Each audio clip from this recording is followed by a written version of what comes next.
Assalamualaikum warahmatullahi wabarakatuh. Selamat malam, selamat siang, Ibu Rami. Saya dari Kurniawan ingin mempresentasikan terkait praktik penerapan ekologi industri pada perusahaan tekstil. Di mana tabel of content yang berisikan pada presentasi kali ini. Yang pertama ada about company, dan yang kedua ada proses produksi. Yang ketiga ada diagram flow proses. Selanjutnya yang keempat ada rekomendasi perbaikan dan faktor pengaruhnya. Yang kelima ada LCA on industry tekstil, dan yang keenam ada interpretasi LCA. Yang ketujuh ada design for environment, guide apa saja rangkuman cakupan poin yang terdapat di dalamnya. Dan poin yang ke-8 yaitu kesimpulan.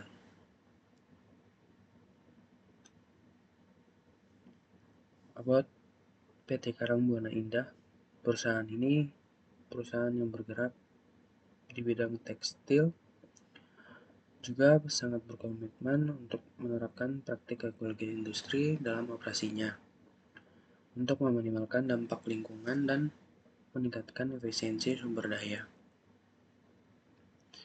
Selanjutnya ada tahapan proses produksi.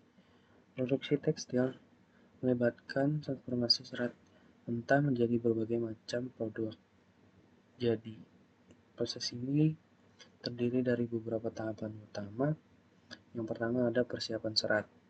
Proses mempersiapkan serat untuk pemintalan atau termasuk pembersihan dan penyisiran serat. Yang kedua ada pemintalan, di mana proses pengubahan serat menjadi benang atau benang menjadi bahan jadi dengan proses yang pemintalan tersebut. Yang ketiga ada proses weaving or connecting, di mana yang dimaksud weaving or connecting ini proses pembuatan kain melalui tenunan atau rajutan benang yang telah dipakai dari proses pemintalan tersebut. Selanjutnya ada dyeing or printing, mana yang dimaksud ini adalah dyeing or printing ini pewarnaan dan pencetakan. Ini merujuk pada proses tambahan dalam pewarnaan atau pencetakan yang dilakukan setelah proses tenun atau rajutan tersebut. Selanjutnya ada weaving or knitting kembali. Setelah melakukan tersebut, lakukan kembali dyeing and printing. Setelah itu melakukan cutting dan sewing. Dimana cutting dan sewing ini yang dimaksud melakukan pemotongan kain seperti pemberian pola dan menjahit kain menjadi produk pakaian atau sejenis yang diinginkan dalam produk tekstil yang dibutuhkan. Selanjutnya ada inspection dan packaging. Tahap ini di mana produk diperiksa untuk dipastikan kualitasnya sebelum melakukan pengemasan dan disiapkan untuk pengiriman. Dan yang ke-9 ini ada additional tab atau dimaksud langkah tambahan atau seperti fiber blending dan fiber recycling, mana proses seperti pencampuran untuk menciptakan campuran serat baru atau daur ulang untuk tujuan ramah lingkungan. Next, ada dimana yang sudah saya buat ini ada diagram flow proses. Diagram flow proses ini sudah saya garis bawahi, terdapat beberapa aspek utama terkait produksi bidang tekstil ini. Yang pertama ada pengadaan bahan baku. Yang kedua ada persiapan bahan baku. Setelah melakukan persiapan baku, yang ketiga ada proses produksi. Setelah proses produksi berlangsung, dilakukanlah tahap finishing, di mana menguji produk-produk dengan sesuai standarisasi perusahaan.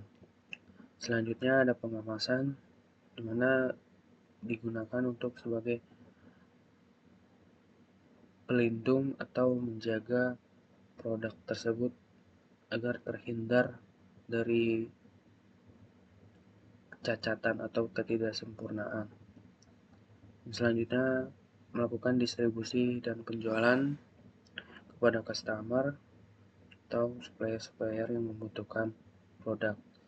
Selanjutnya, melakukan pertimbangan tambahan. Yang dimaksud ini pertimbangan-pertimbangan hal yang terjadi di lapangan terkait perubahan mekanisme proses kinerja yang sedang berlangsung atau sebagainya. Next, setelah melakukan diagram proses ini, terdapat beberapa rekomendasi perbaikan dan faktor pengaruhnya, di mana yang pertama ada menerapkan prinsip-prinsip manufacturing pada perbaikan industri bidang tekstil ini, di mana yang berfokus untuk melakukan penghilangan pemborosan dan meningkatkan efisiensi. Yang kedua ada berinvestasi dalam teknologi baru, juga dapat membantu mengotomatisasi tugas, mengurangi biaya tenaga kerja, dan meningkatkan kreativitas produk. Yang ketiga ada mesin dan peralatan. Usia dan kondisi mesin ini dapat mempengaruhi kecepatan dan kualitas produknya. Jadi harus dijaga dengan maintenance yang sesuai standar perusahaan.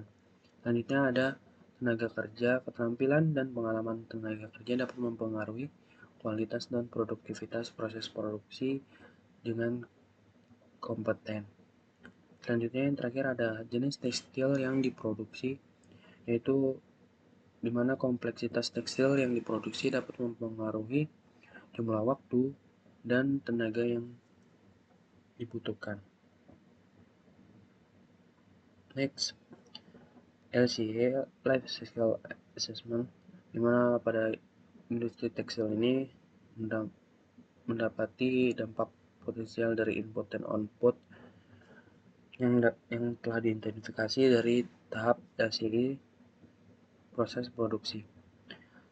Strategi yang dapat dipertimbangkan, yang pertama adalah menggunakan praktik budidaya yang berkelanjutan, di mana pengendalian hama atau irigasi air secara hayati. Yang kedua adalah mengurangi penggunaan bahan kimia berbahaya dalam proses pewarnaan dan lain sebagainya. Yang ketiga, ada meningkatkan efisiensi penggunaan air dan energi dalam proses produksinya. Yang keempat ada mengembangkan teknologi produksi yang lebih bersih, sehat, dan alami dan mengurangi emisi gas rumah kaca. Dengan menggunakan strategi penerapan ini, perusahaan tekstil dapat berkontribusi pada produksi yang lebih ramah lingkungan. Terkait interpretasi LCA, berdasarkan hasil diterapkan tahapan produksi yang memiliki dampak lingkungan terbesar, seperti penanaman kapas untuk membutuhkan banyak air, penggunaan bahan kimia mencemari lingkungan, dan energi fosil berkontribusi pada pemanasan global. Next, design for environment. Di mana design for environment ini ada beberapa poin. Yang pertama, design for energy efficiency ini yang dimaksud salah satu contoh utamanya seperti mesin hemat energi yang diinvestasikan pada mesin yang mengonsumsi lebih sedikit energi selama proses produksinya. Dan yang kedua ada desain untuk recycling, di mana pemilihan serat ini digunakan atau dirancang agar mudah didaur ulang dalam komposisi produk yang diinginkan.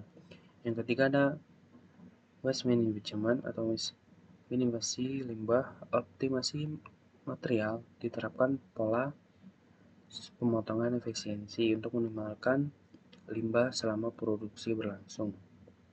Dan yang keempat ada transformasi optimization, di mana sumber lokal atau sumber bahan baku dan fasilitas produksi lebih dekat satu sama lain untuk mengurangi jarak transportasi terkait emisi dan optimalisasi logistik dengan mengonsolidasikan pengiriman bahan baku dan produk jadi. Yang kelima ada produk lifespan extension, di mana yang dimaksud pada produk ini